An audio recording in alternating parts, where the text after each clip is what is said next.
Bismillahirrahmanirrahim. Assalamualaikum warahmatullahi wabarakatuh. Alhamdulillah, wassalatu wassalamu ala rasulillah wa ala alihi wa sahbihi wa man wala. Allahumma rabbana zalamna anfusana wa illam taghfir lana wa tarhamna lanakunanna minal khasirin. Allahumma nawwir qulubana bi nuri hidayatik كما نورت الأرض بنور شمسك أبدا أبدا. اللهم أعز الإسلام والمسلمين. اللهم أعز الإسلام والمسلمين. اللهم آمين. Muslimin muslimat, sidang jemaah dan juga sidang pendengar yang dikasihi oleh Allah Subhanahu wa taala, yang dirahmati oleh Allah Subhanahu wa taala. Alhamdulillah, pada malam ini marilah sama-sama kita mengikhlaskan diri kita kepada Allah Subhanahu wa taala dalam usaha kita untuk sentiasa memelihara iman kita, hati kita, takwa kita kepada Allah Subhanahu wa taala, yang mana insya-Allah mudah-mudahan dengan kesungguhan kita, keikhlasan kita akan menjadikan kita orang-orang yang sentiasa diberi hidayah oleh Allah, menerima kebaikan dan beramal dengan kebaikan. Kita tidak mahu menjadi orang-orang yang tahu tentang agama, faham agama, tetapi jauh daripada beramal apa yang dituntut oleh Allah dan Rasulnya. Tuan-tuan, puan-puan dikasihi oleh Allah, pada malam ini insya-Allah kita masuk ke bab yang baru, itulah bab yang kelima daripada kitab kita Mastikah Hadis Rasulullah sallallahu alaihi wasallam. Itulah rukun-rukun agama, iman, Islam dan juga ihsan. Allah Subhanahu wa taala telah berfirman dalam surah Al-Kahfi ayat yang ke-30, A'udzu billahi minasyaitonir rajim. Innal ladzina amanu wa 'amilus solihati inna la nudhi'u ajra man ahsana 'amala. Artinya, sebenarnya orang-orang yang beriman dan beramal saleh, sesungguhnya kami tidak akan menghilangkan pahala orang-orang yang berusaha memperbaikkan amalnya. Kemudian seterusnya ayat yang kedua yang dibawa oleh pengarang, itulah ayat 112 daripada surah Al-Baqarah. A'udzu billahi minasyaitonir rajim. Bala man aslama wajhahu lillahi wa huwa muhsin falahu ajruhu 'inda rabbih wala khaufun 'alaihim wala hum yahzanun. Bahkan sesiapa yang menyerahkan dirinya kepada Allah, yakni mematuhi perintahnya, sedang ia pula berusaha memperbaikkan amalnya, maka ia akan beroleh pahala pada sisi Tuhannya. Wala khaufun 'alaihim, tidak ada ketakutan ke atas mereka, wala hum yahzanun, dan mereka ini tidak berduka cita. Kemudian ayat yang ketiga surah Yunus ayat yang ke-26, Allah Ta'ala menyebut, lilladzina ahsanul husna wa ziyadatun wa la yarhaqu wujuhahum qatarun wa la dhillah ulaika ashabul jannati hum fiha khalidun. Untuk orang-orang yang berusaha memperbaikkan amalnya, dikurniakan segala kebaikan serta satu tambahan yang mulia. Kemudian dikaitkan dengan ayat ini juga, mereka ini wajah mereka ini dalam keadaan berseri, tidak dihina oleh Allah Subhanahu wa taala, dan mereka inilah ashabul jannah, mereka ini adalah penghuni syurga, hum fiha khalidun, yang mana mereka kekal di dalamnya. Ini antara muqaddimah ayat Al-Quran yang diketengahkan oleh pengarang dalam membicara bab yang kelima ini berkaitan dengan rukun-rukun agama, iaitulah yang diikat ataupun yang dirungkaikan, yang diserangkaikan dengan iman, Islam dan juga ihsan. Ayat-ayat yang menjelaskan kepada kita bagaimana iman dan beramal soleh, ya. Ayat-ayat yang menjelaskan kepada kita kepentingan amal, kepentingan iman. Ayat-ayat yang menjelaskan kepada kita bagaimana mereka yang beriman dan beramal soleh penghujungnya ialah mereka mendapat syurga Allah Subhanahu wa taala, khalidina fiha, ataupun disebut sebagai hum fiha khalidun. Mereka ini kekal dalam syurga Allah Subhanahu wa taala. Hadis yang ke-13. Hadis ni ada panjang sikit tuan-tuan, ya. Saya cuba baca dulu, kemudian tuan-tuan perhatilah daripada kitab yang daripada tuan-tuan tu. Kalau dengan saya ni muka surat 50, ya. An Umar bin Al-Khattab radhiyallahu anhu qala bainama nahnu julusun 'inda Rasulillah sallallahu alaihi wasallam ذات يوم إذ طلع علينا رجل شديد البياض الثياب شديد السواد الشعر لا يرى عليه أثر السفر ولا يعرفه منا أحد حتى جلس إلى النبي صلى الله عليه وسلم فأسند ركبتيه إلى ركبتيه ووضع كفيه على فخذيه وقال يا محمد أخبرني عن الإسلام. فقال رسول الله صلى الله عليه وسلم الإسلام أن تشهد أن لا إله إلا الله وأن محمد رسول الله وتقيم الصلاة وتؤتي الزكاة وتصوم رمضان وتحج البيت إن استطعت إليه سبيلا. قال صدقت. قال فعجبنا له يسأله ويصدقه. قال فأخبرني عن الإيمان. قال رسول الله قال صلى الله عليه وسلم أن تؤمن بالله وملائكته وكتبه ورسله واليوم الآخر وتؤمن بالقدر خيره وشره. قال صدقت. قال فأخبرني عن الإحسان. قال صلى الله عليه وسلم أن تعبد الله كأنك تراه فإن لم تكن تراه فإنه يراك. قال فأخبرني عن الساعة. قال صلى الله عليه وسلم ما المسؤول عنها بأعلم من السائل. قال فأخبرني عن أماراتها.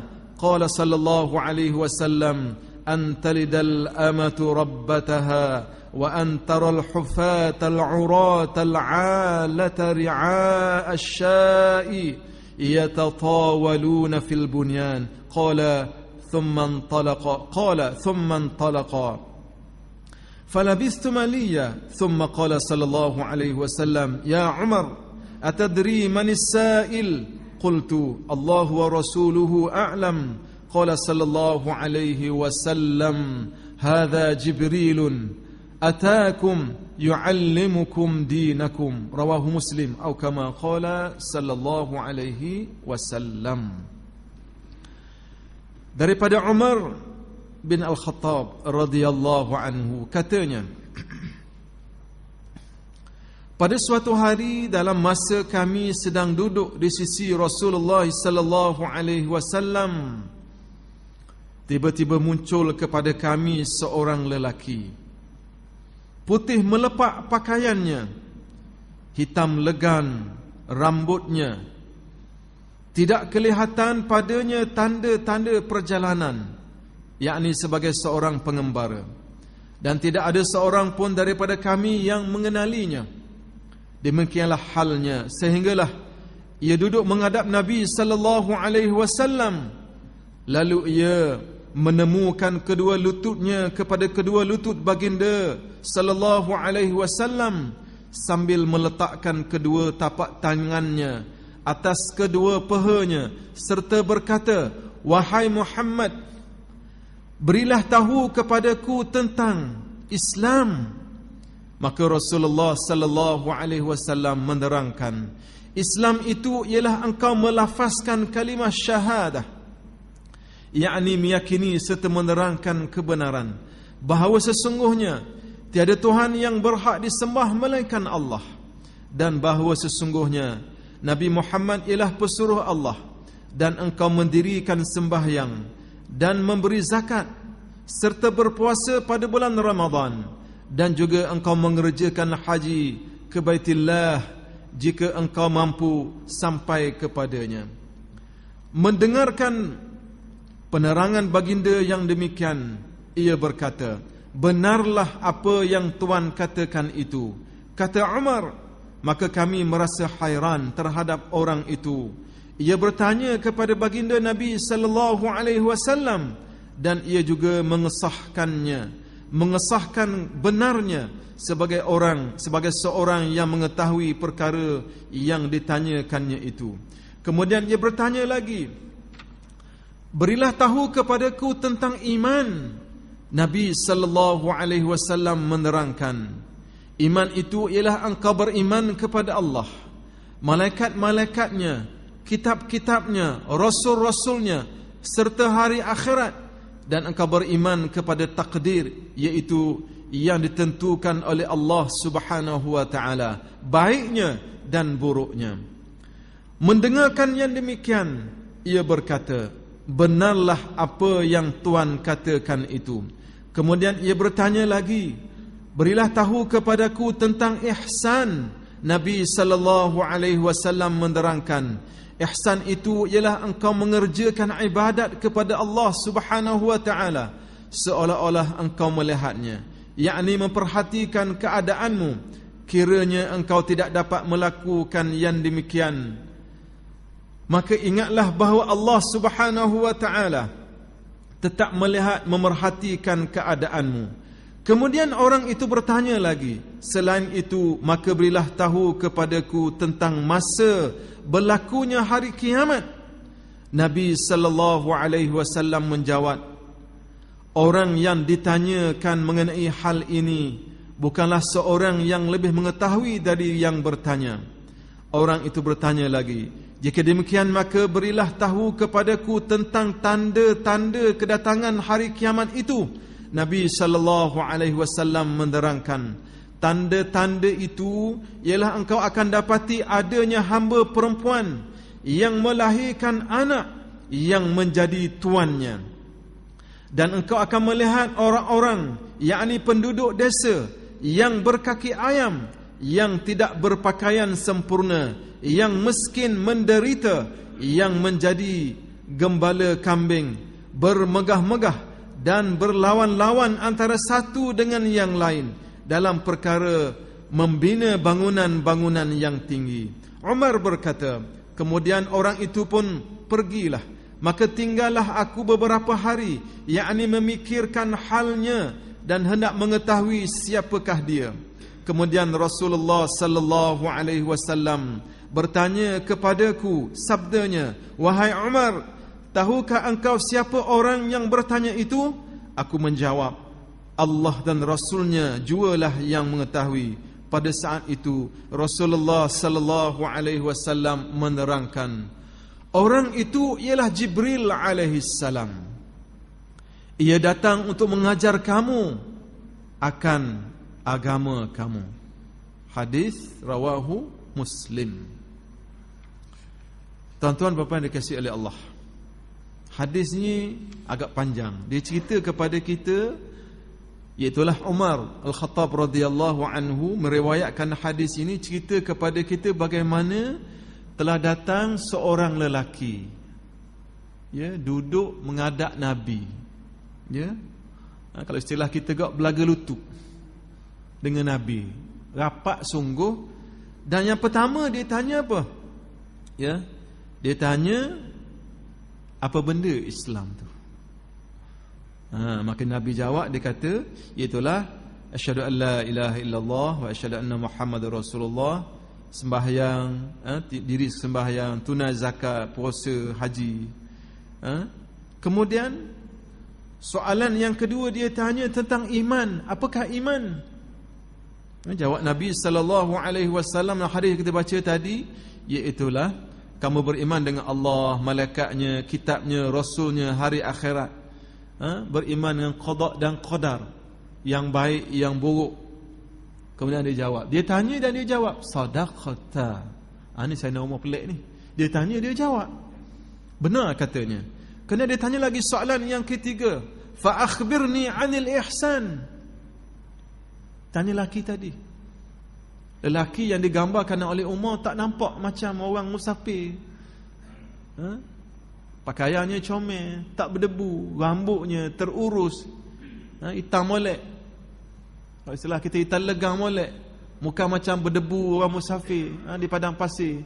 Dan kami tak kenal, kata Umar. Sahabat-sahabat Nabi tak kenal. Soalan yang ketiga dia tanya anil ihsan.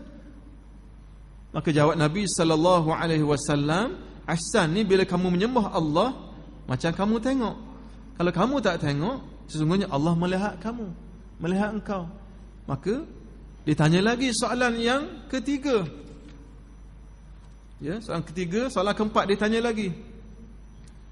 Iaitulah selepas tanya Islam, iman, ihsan, ditanya yang keempat. Dia kata, fa akhbirni 'anis sa'ah. Dia kata, khabar kepadaku bila kiamat. Bila sebut bila kiamat, tanya bila kiamat, Nabi kata, bukankah orang yang bertanya itu lebih mengetahui berbanding orang yang ditanya? Mal mas'ul anha bi'a'lama minas sa'il. Nabi kata orang yang tanya lebih tahu berbanding orang yang ditanya. Sebab apa Nabi tahu? Dia itu Jibril alaihissalam. Ditanya lagi apa tanda-tandanya. Baru dia ceritalah tanda-tandanya. Antara disebut tadi, adanya wanita-wanita yang melahirkan anak, kemudian orang yang berkaki ayam, orang kampung, orang miskin berlomba-lomba membina bangunan-bangunan yang tinggi-tinggi. Ini antara disebut dalam hadis ini. Jadi Sayyidina Umar rasa pening. Siapa lelaki ni? Jawab Nabi SAW. Lepas tu dia kata, Nabi kata, bagi tahu ada Sayyidina Umar, hadza Jibril. Itulah Jibril alaihissalam. Datang ni, atakum yu'allimukum dinakum. Dia datang kepada kamu nak mengajar urusan-urusan agama kamu. Itulah urusan yang berkaitan dengan agama Islam. Jadi Jibril datang rupa dalam bentuk seorang lelaki. Jibril ni boleh merupa macam-macam. Jadi sebab itulah kita wajib beriman kepada Allah Subhanahu wa ta'ala, adanya malaikat Jibril. Dan Jibril inilah yang menurunkan wahyu kepada Nabi sallallahu alaihi wasallam. Dan Nabi adalah Nabi yang terakhir, khatamun nabiyyin. Tak ada dah Nabi selepas tu. Tak ada dah Nabi Arab selepas tu. Tak ada dah Nabi Melayu lepas, tak ada dah. Yang pelik ada ngaku Nabi Melayu pula. Letak jawatan serta-merta.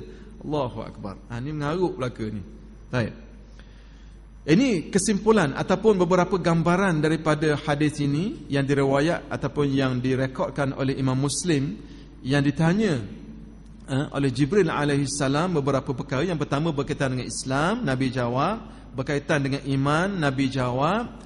Kemudian berkaitan dengan ihsan, Nabi juga jawab. Kemudian bila tanya tentang bila berlaku kiamat, Nabi tak jawab. Kiamat ni ilmu Allah. Kemudian ditanya Nabi tanda-tanda kiamat, Nabi menjawab satu-satu yang insya-Allah kata-kata tengok nanti. Baik. Sambungan kepada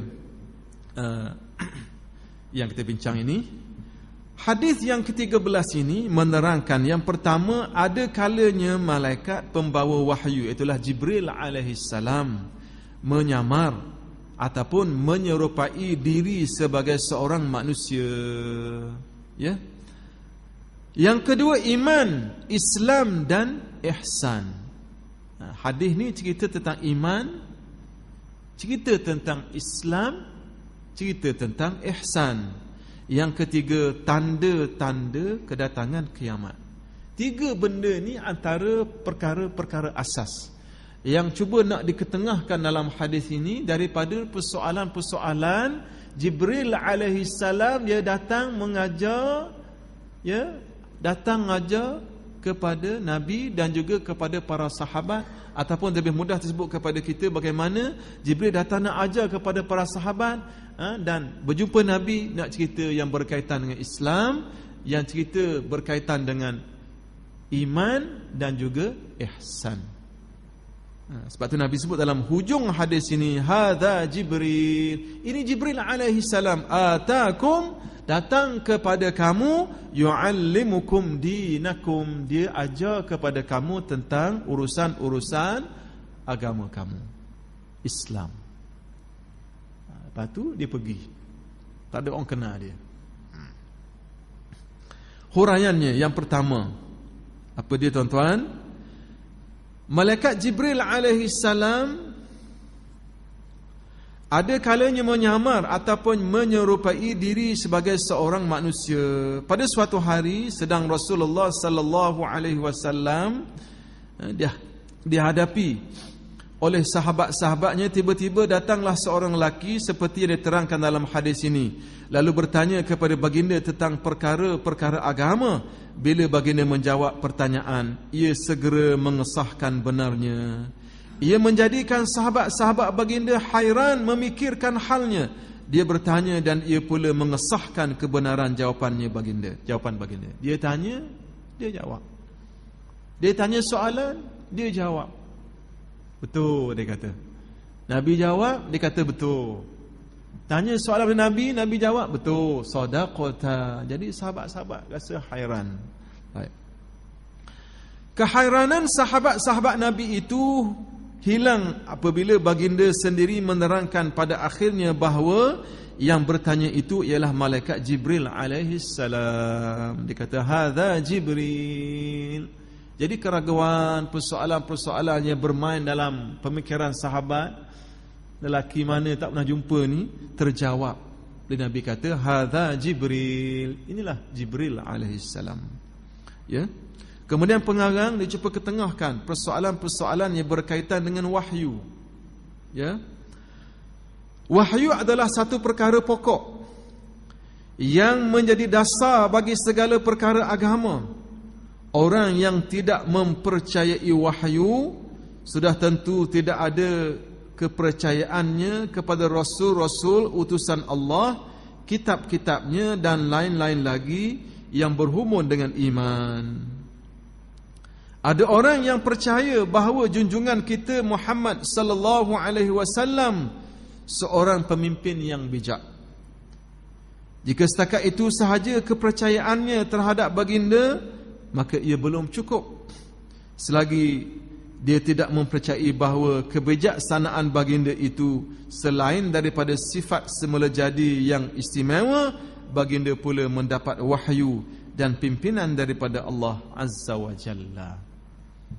Jadi kata pengarang, ramai orang percaya Nabi itu seorang yang bijaksana, fatana, cerdik. Tapi tak cukup setakat itu, cerdik dan ditambah dengan maklumat daripada wahyu Allah Subhanahu wa taala. Wahyu datang kepada Rasulullah sallallahu alaihi wasallam melalui Jibril alaihi salam, tujuannya untuk menguatkan ajaran Islam yang dibawa Nabi sallallahu alaihi wasallam. Jadi nabi-nabi, rasul-rasul dia terima wahyu. Antara wahyu yang paling besar yang diterima oleh Nabi Muhammad sallallahu alaihi wasallam iaitulah Al-Quran yang kekal sehingga hari ini. Jadi tak cukup kata Nabi ni cerdik, tetapi dia adalah bersandar juga kecerdikan itu, kemahirannya itu, kehebatan Nabi itu iaitulah daripada wahyu Allah Subhanahu wa taala. Kalau setakat dengan qadar akal yang ada pada Nabi, tak mungkin menjangkau perkara-perkara yang mengatasi kemampuan akal manusia, melainkan dia mendapat wahyu bimbingan daripada Allah Subhanahu wa taala. Ada perkara-perkara yang manusia tak boleh fikir, tapi Nabi boleh sebut satu persatu. tentang berlakunya contoh pembukaan kejatuhan Rom, kejatuhan Farsi, ya, dan banyak lagi peristiwa-peristiwa lain yang maknanya akal manusia tak boleh cerita. Boleh cerita yang berlaku pada Isra' dan Mi'raj, datang gambaran Isra' dan Mi'raj, boleh berbual antara wahyu yang datang dengan makhluk-makhluk yang lain daripada manusia, merupakan mukjizat dan bimbingan daripada Allah Subhanahu wa taala, disandarkan kepada bimbingan Allah Subhanahu wa taala. Baik. Yang kedua, iman, Islam dan ihsan berkaitan satu sama lain. Pengarang cuba nak ketengahkan. Apabila kita sebut iman, apabila kita membicarakan soal Islam, agama Islam itu sendiri, dan ihsan, semua tiga perkara ini berkait rapat. Di antara perkara-perkara yang ditanya kepada Rasulullah sallallahu alaihi wasallam ialah soal iman, Islam dan ihsan. Lalu dijawab oleh baginda satu persatu. Walaupun pertanyaan itu dibuat satu-satu dengan berasingan, tetapi ketiga-tiganya merupakan satu hakikat jua, iaitulah agama. Hal ini telah dijelaskan oleh Rasulullah sallallahu alaihi wasallam pada akhir hadis ini, bahawa yang bertanya itu ialah malaikat Jibril alaihi salam, datangnya untuk mengajar mereka akan agama mereka. Jadi walaupun dia tanya soalan yang pertama, kalau kita lihat dalam hadis ini, itulah yang cerita yang pertama, dia tanya tentang Islam, ya, tanya tentang iman, tanya tentang akhirat, tanya tentang ihsan, tanya tentang akhirat, ya. Maka semuanya ini adalah perkara-perkara asas dalam agama. Sebab tu kata pengarang, penghujung hadis ini Nabi buat kesimpulan bahawa semua benda itu berkait rapat antara satu sama lain, semua berkait dengan agama. Sebab Nabi kata, hadza Jibril, inilah Jibril datang kepada kamu, nak ajar kepada kamu tentang dinakum, agama kamu. Jadi iman, Islam, iman, ihsan, dia berkait rapat. Kita akan tengok sejauh mana rapatnya ikatan antara Islam, iman, ihsan ini antara satu sama lain. Baik.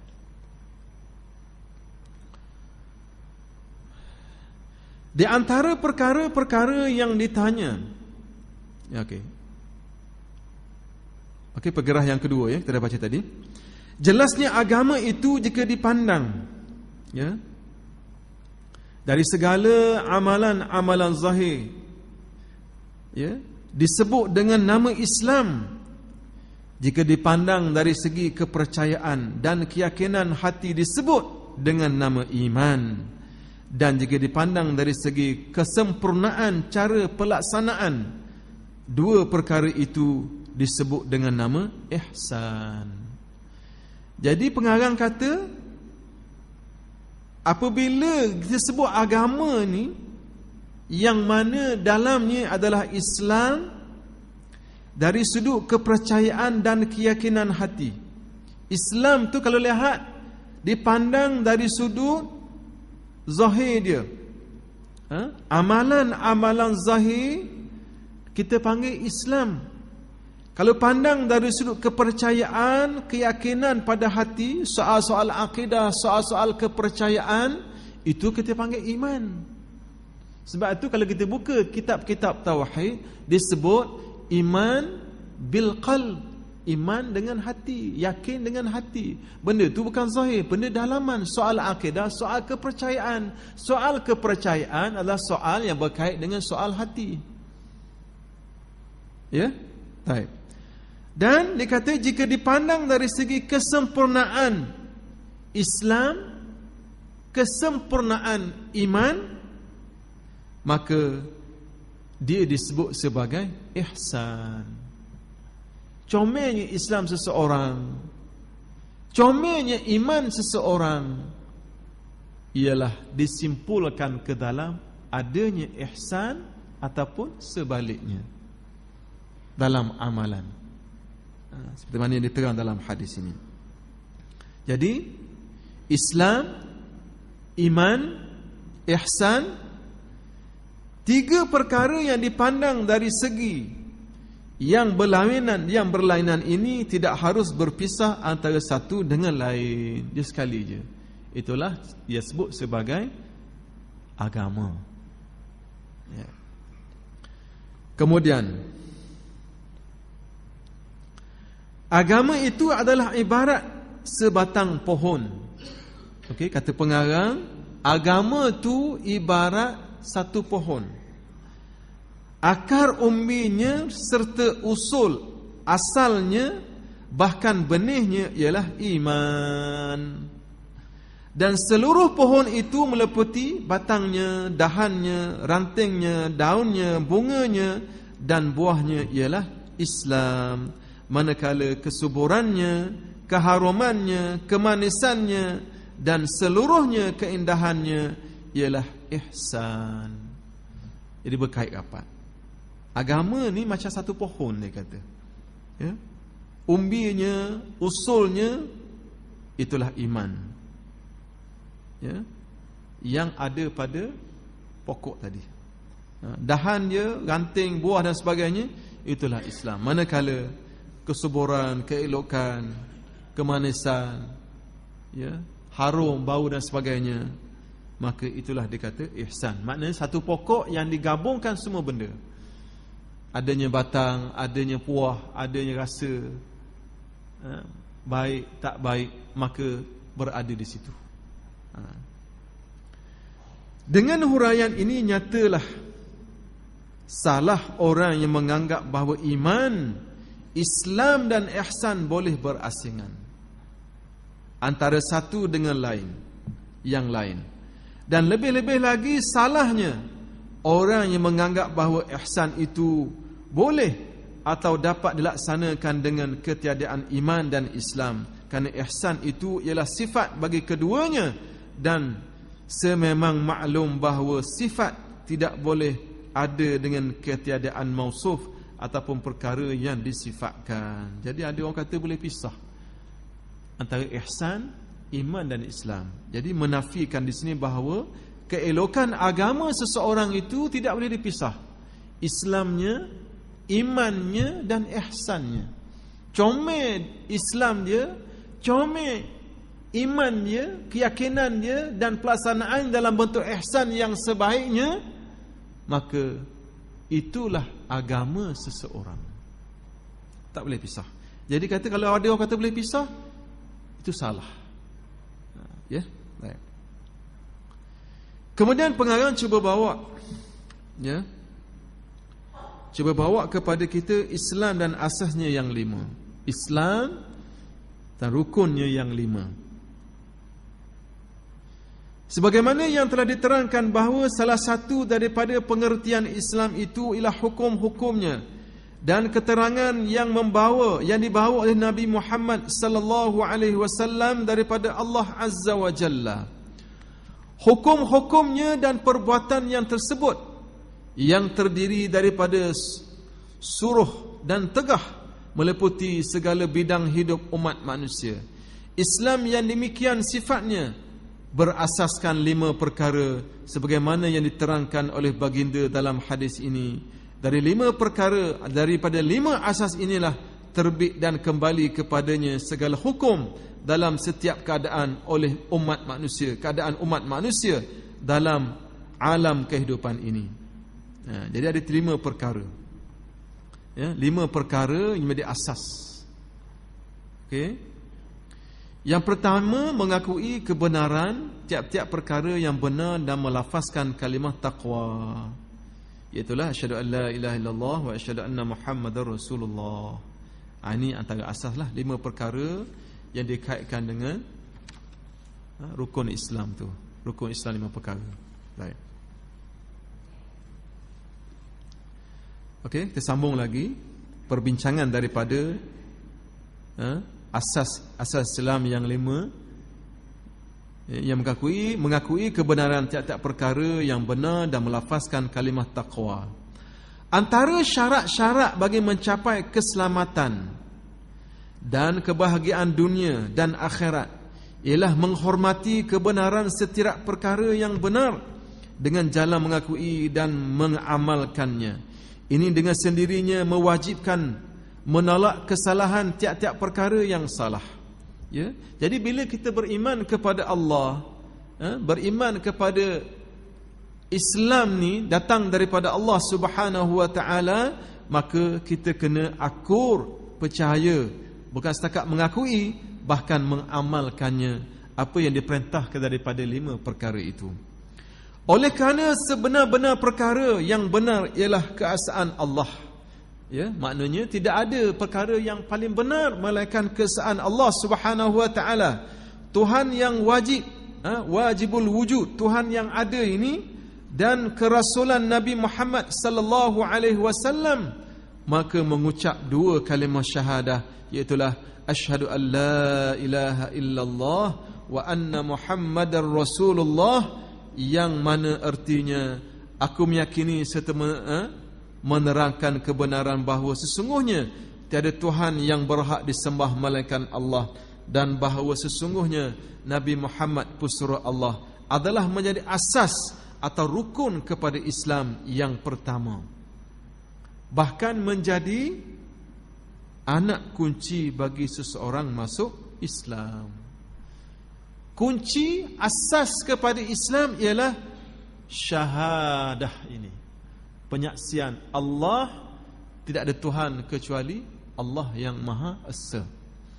Nabi Muhammad sallallahu alaihi wasallam adalah pesuruhnya dan nabinya.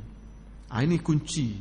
Sebab itulah orang nak masuk Islam, percaya macam mana Islam sekalipun, kalau tak mengungkapkan pengakuan ini, tidak ada syahadah ini, belum diterima imannya, belum diterima Islamnya. Dia mesti syahadah tak ada Tuhan kecuali Allah, dan mesti gabungkan penyaksian itu dengan Muhammadur Rasulullah. Muhammad itu pesuruh Allah. Kalau sekadar dia kata asyhadu an la ilaha illallah, setakat tu belum Islam. Dia mesti asyhadu an la ilaha illallah dan wa asyhadu anna Muhammadur Rasulullah, baru Islam tu jadi. Kalau tak sempurna. Kalau sekadar mengaku Allah Tuhan yang Esa, tak mengaku Nabi Muhammad sebagai Nabi dan pesuruhnya, dia tak akan jadi Islam. Jadi gabungan 2 syahadah ini, itulah kunci kepada agama ini. Tiap-tiap orang Islam tersebut melafazkan kalimah taqwa dalam kehidupan sehari-hari. Kalimatut taqwa ialah tiap-tiap tutur kata yang memelihara dan menyelamatkan seseorang daripada setiap perkara yang membahayakannya serta mendatangkan manfaat dan kebahagiaan, sama ada dunia maupun akhirat. Dan semulia-mulia kalimatut taqwa itu ialah la ilaha illallah Muhammadur Rasulullah. Tidak ada Tuhan kecuali Allah yang Esa, dan Nabi Muhammad sallallahu alaihi wasallam itu sebagai rasulnya, utusannya. Jadi dia kata dalam kehidupan ini kena ada kalimah ini. Dalam kehidupan sehari-hari bagi seorang Islam, tiap-tiap orang Islam dituntut melafazkan kalimatut taqwa dalam kehidupan seharian. Apa maksudnya tuan-tuan? Apabila sebut lafaz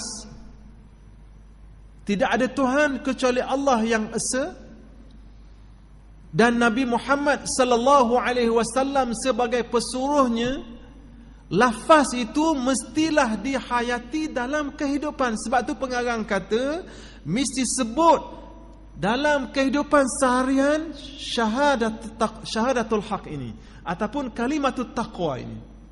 Mengaku Allah sebagai Tuhan yang Esa, mengaku Nabi Muhammad sebagai Rasulnya. Apa maksud tuan-tuan?